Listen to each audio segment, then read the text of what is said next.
Nadhani kutazama sasa hivi Mkristo anatamani umpe neno lolote hasa katika sikukuu hii, hasa ujumbe wako hasa ni upi hasa mchungaji?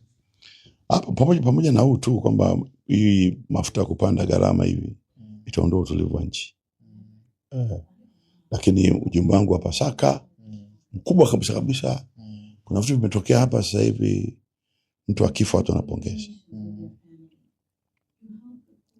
Usipongeze mtu akifa. Ukiwa Mkristo unafanya kosa kubwa sana kupongeza kifo cha mtu, hata kama adui yako. Ukiacha sio utamaduni wetu, lakini pia sio Ukristo. Hakuna andiko na sapoti kushangilia kifo cha mtu, hata kama alikosea. Makosa yoyote yale usifanye hivi. Maandiko yanasema usifurahi adui yako aangukapo. Maandiko yanasema kila anayelipa ubaya kwa ubaya, ubaya utaondoka nyumbani mwake. Usishindane na mtu muovu, sababu watu wengi wanapongeza vifo vya watu wanakoti 29. Baadhi ya watu wakifa 29 na sisi Mungu anatujibu sio kidogo kama tupa. Unapata wapi? Unapata wapi? Utamaduni gani huo wa kupongeza mtu aliyekufa? Hatujafikia huko kwenye uadui mkubwa kiasi hicho. Hatujafikia. Na hakuna kosa na linalalisha kosa la mtu mwingine. Kama kuna watu walifanya makosa 29, hiyo haikupe uhalali wa kukosea. Katika mambo ya mila zetu, utamaduni wetu wa nchi, hakuna mbaya tukose wote. Hakuna kitu kama hicho. Meneno magapo. Hakuna uhalali huo, ni mwiko kupongeza kifo cha mtu. Kufanyia ziaka mwenzako ametangulia, yuko ndani ya shimo futi 12, huo na mziaki. Siamini hata ambao wanaziakiwa hiyo 29 walifurahia. Ilikuwa ni bahati mbaya kiusalama katika harakati za kulisha utulivu wa nchi. Menelewa? Sasa hata kama wao walifanya vile, lakini si hakuna mahali unapata kibali ruksa ya kushangilia mtu akifa. Wanasema wewe mzee upako Goliati mbona alishangiliwa? Goliati akakuwa Myahudi. Na watu hawakushangilia Goliati kufa, washangilia ushindi. Hawakushangilia kifo cha Goliati, walishangilia ushindi. Watu hawakushangilia kifo cha Farao, walishangilia ushindi. Lakini wao wa Israeli, Biblia inasema mfalme Sauli ambaye aliua watu wasio na hatia wakiwa makuhani, ambao aliisha wamemhifadhi Daudi. Sikia kwa makini sana. Kitabu cha Samueli wa kwanza. Mfalme Sauli, mfalme wa kwanza wa Israeli, aliua makuhani wasio na hatia, kisa alihisi wamemficha adui yake Daudi. Sauli alimwinda Daudi polini msituni kwa miaka sio chini ya 15. Ameenda vitani, Sauli alikufa na mwanae Jonathan. Yule Daudi ambaye alisikia bwana mfalme amekufa, Daudi akaambia Wayahudi, msiyaseme mambo haya. Hii ni tukio baya katika nchi yetu. Amekufa mtu ambaye aipamba nchi yetu kwa dhahabu, kwa uongozi uliotukuka. Mwenendo kapo. Hakusema aliua watu. Naye alikuwa ametaka kuniua. Naye amekufa. Mungu hakusema, sema huyu alikuwa kiongozi wetu. Ana mema katika nchi yetu. Ana mazuri katika taifa letu. Tumuomboleze, ibaki kuwa ni agenda ya nchi yetu. Na baadaye Daudi mwenyewe akaenda kutafuta mwili wa Sauli. Akaenda akaupata bila kwa mtawala. Maana aliziko kipagani kwa Filisti. Akaenda akausaka mwili wa mtu wao. Akauzika Israeli. Na ndio Mungu akabariki nchi ile. Maana sasa nchi ilikuwa ina mvua kwa miaka 3. Ikaonekana mifupa ya Sauli. Walifurahia kifo. Baka Daudi alipochukua mifupa kana kaizika, ndio mvua. Maana anasema Mungu akalizia ile taifa kabla taifa. Pengine mchungaji unaweza tukapata laana katika hivi kusherehekea. Huwezi kosa laana, lazima Mungu atalani. Kabisa. Mama amevuka mipaka. Nimesema hakuna kosa ambalo linalisha kosa lingine. Lazima utalaaniwa. Na hasa kama Mkristo. Unashangiliaje kazi ya Mungu? Mungu anafanya maamuzi yake. Wewe unashangilia. Hukumu ni ya Mungu. Mwachie Mungu. Yesu anasema usilipe ubaya kwa ubaya. 7 mara 70. Usilipe ubaya kwa ubaya. Wanao wauzi muombe. Unaelewa? Anasema adui yako akiwa na njaa mlipe chakula. Akiwa na mavazi mpe mavazi ya adui yako. Mambo ya kuhukumu achie Mungu. Mimi ni mwanazuoni wa Biblia mkubwa sana, sio Tanzania, Afrika. Naijua Biblia sana kupita maelezo. Kama kuna watu wanajua Biblia ya Tanzania kama wako 12, kama moja ndio mzee upako. Ndio. Asustafiki maandiko unaongesha andiko na viunganisha kualisha uovu.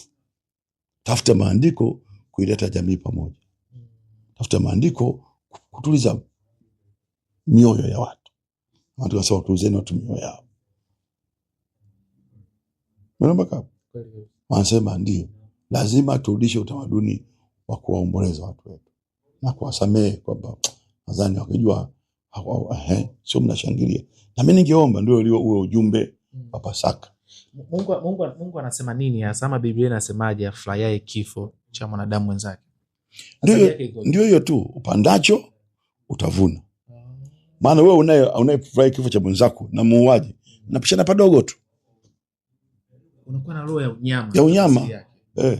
Yaani umeogopa tu sheria za nchi, ungeweza kumuua huyo mtu. Ile umeogopa sheria tu. Lakini ungepata fursa, huyo mtu ungemuua. Ndio wapo wenyewe wanashangilia. Wewe ni kama huyu tu. Tumefikisha nchi yetu mahali pabaya sana. Nashangaa Tanzania gani? Tanzania gani? Sisi Tanzania hata makaburi tulikuwa tunaogopa makaburi sisi. Kuna kaburi na makaburi, unaishi makaburi, unafanya makaburi. Nini kutoka makaburi wewe? Leo Tanzania imekuwa nchi ya kipumbavu. Watu wanashangilia kifo cha mtu. Ya kipumbavu kabisa. Yaani kama kuna mtu amfanya ukatili, sisi tuharibike wote. Tuwaache wale ambao wengine wameharibu nchi, tuwaache watavuna kwa wakati wao. Tusiendelee kuharibu nchi. Tusiendelee kuharibu ndugu wetu. Tusiendelee kuharibu umoja wetu. Upendo wetu tusiendelee. Sasa hata viongozi wa baadhi ya vyama ambavyo wana support hivi, wana wajibu wa kuacha. Tusiendelee. Tusiendelee kutikisa umoja wetu, undugu wetu. Tusichezee shilingi chooni. Tanzania ni nchi nzuri sana, tusiharibu taifa letu. Kila mmoja pambane kwa nchi yetu inarudi pale pale ambapo wazee wetu walituachia. Tuache mambo ya kijinga kuhusu nchi. Tusikubali nchi yetu, undugu wetu, umoja wetu utuponyoke. Kila mmoja wajibike kuhakikisha nchi inarudi kwenye mstari. Watu wanapongeza kifo Tanzania. Zamani katika Biblia mtu mmoja alisema mimi huyu bwana amechukua mtoto wangu amekufa sijui katika Selemani. Sema sana ugomvi mmoja. Akasema huyu mama mtoto wa kwangu mimi, wewe wako mimi. Akasema askari kamata mtoto kata katikati. Huyu mpe kichwa kigwilili, huyu mpe miguu. Yule ambaye mtoto sio kwake, akasema sawa kabisa tukose wote.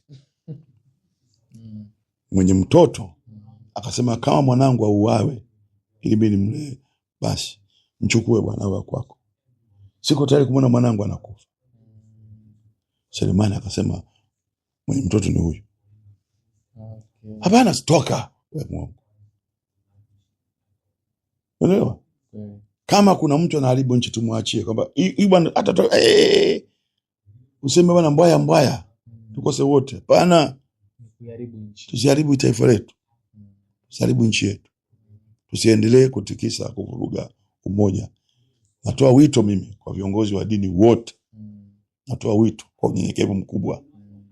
Mababa askofu, mababa paroko wa Katoliki, mababa askofu wa Anglican, mababa askofu wa Lutheran, na wachungaji wote wa majimbo na usharika, mababa askofu wa Lutheran na maaskofu wote wa TAG, Mennonite, Sabato, Moravian, Assemblies of God, na kila huduma ya Kikristo. Calvary, si nini, Gospel nini Assembly. Huduma zote nchi nzima. Jumapili ya Pasaka twende tufundishe kinagaubaga. Natoa wito kwa unyenyekevu. Tote maandiko yatakaoondoa hii hali ya watu kupongeza kifo. Maandiko yako mengi. Sisi ni watu wa upendo. Mkristo sio mtu wa kisasi. Kisasi ilikuwa zamani Musa. Musa ndio jino kwa jino. Yesu akasema hapana. Usishindane na mtu mwovu. Wewe wema kama Mungu wenu mwema. Mungu anawapa jua watu wote wanaompenda na wasiompenda. Tuna maandiko mengi tu. Anayekunyang'anya joo mwache na kanzu. Mwalimu alisema. Kweli Musa alisema jino kwa jino. Lakini mwalimu alisema hapana. Nimekuja kutimiza Torati. Msishindane na mtu mbaya. Watendeni mema wote. Hatuna maandiko yanayopongeza mtu akifa. Hakuna katika maandiko. Maana watu hao wako makanisani. Wakijua ndio kumbe kupongeza mtu sio msimamo wa Ukristo. Unaasi Ukristo. Wataacha na Mungu awasaidie. Naomba neema kila Mtanzania apate akili. Tuache kupuuza. Tutapata baraka mbele ya Mungu. Kuna laana itatukuta. Chukizo. Wewe na anayeua mko sawa watu. Mnapishana padogo tu. Yaani wewe nisikie mheshimiwa hapa pale umekufa. Jana ulikimbia na 10,000 yangu. So nafu umekufa. Hivi nikipata fursa kwa singekuwa tu. Yaani shetani ametufikisha hapo. Mtu anakufa unapongeza. Nashukuru. Na sana bado.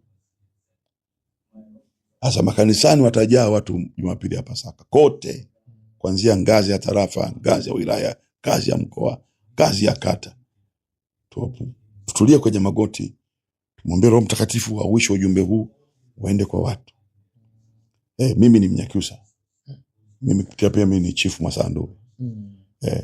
Naweza kuongea na Wanyakyusa wenzangu kama chifu Masanduve. Mpombo kule ndio natoka sasa. Kule Supimba kumwamba, Usokero kule ndani, Lungu. Nasema sio mmazi. Nguti mma. Si amwaro fuji. Unapongeza mtu amekufa. Mwiko kumietu.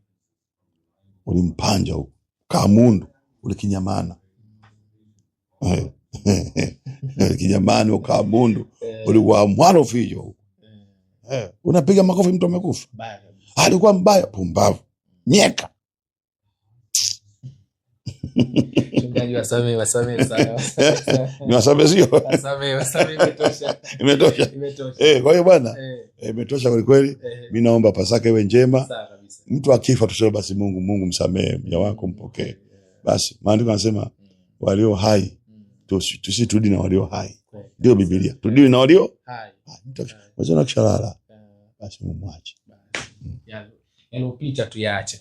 Naam, nilikuwa nazungumza na mchungaji Anton Lusekelo, mzee wa upako, na amezungumza mambo mengi sana, na bahati nzuri amezungumza katika lugha nyepesi kabisa ya Kiswahili, lakini kubwa kabisa amewaasa pia Watanzania, ukiacha yale ambao mengine tumezungumza kutoa elimu hapa na pale, lakini hajaacha kutoa elimu kuhusiana na yale ambayo yameendelea katika jamii zetu. Tumekuwa na utaratibu ambao baadhi ya Watanzania wachache wamekuwa na utaratibu wa kufurahia vifo baadhi ya watu.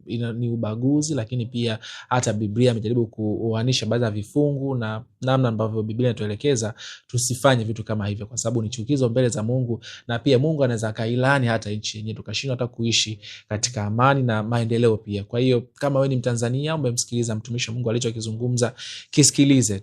Hata utamaduni wa Mwafrika pia hatutaki kuzungumza mabaya kuhusiana na kifo. Kwa hiyo kiacha tu kwamba Biblia inasema hivyo, naamini hata kwenye Qur'ani wa Islam, na siamini katika Uislamu kama unasema ufurahie kifo cha mtu yeyote. Ukiacha utamaduni ya Mwafrika, Qur'ani pia Biblia, binadamu kufurahia kifo ni so utamaduni wetu. Kwa hiyo ni waombe pia hata mimi mwenyewe kwamba tusiwe na huo utamaduni, tuyaache mengine, tusamee kama alivyozungumza mtumishi wa Mungu hapa. Mimi naitwa Victor Madaha, nyuma ya kamera alikuwa Riziki Bwana. Asante sana kwa ambao umetazama kuanzia mwanzo mpaka mwisho, lakini pia kama una swali lolote kwa mtumishi wa Mungu ambaye unatamani pia uweze kumuuliza siku nyingine tukutana naye, andika katika sehemu ya comment hapo, utakuwa umefanya vizuri sana. Pengine mtumishi, kuna wale ambao wanatamani waje kanisani pia, unaweza kuna mawasiliano ya namba labda ambao wanatamani pia kwenye YouTube channel hizo, ambao sababu upo kwenye mitandao ya kijamii sasa hivi, wanapataje? Kanisani watu tumejaa. Sasa nimejaa. Wanaja kufollow. Waende kwa Mposa huko kwa Mwacha, waende kule Lutheran kwao. Sisi tumejaa. Hata tusumbua. Sawa kabisa. Waende Lutheran Katoliki. Lakini sisi tumejaa, waende kwa manabii huko. Lakini na mkamfollow kwenye page yake Isaac, Mzee wa Upako. Na uzuri zile clips zako za mtandao zinaenda sana zile mtu. Zile clips zako zinaondoka sana. Sasa ndio hivyo. Kuna ile moja nazungumza watu wana watu wao. Watu ile imeenda sana ile. Ile imeenda, wameipenda watu. Sana. Ni kweli watu wana watu wao. Nasema usiwape watu. Yaani usitoe sana kwa watu. Kwa maana watu wana watu wao.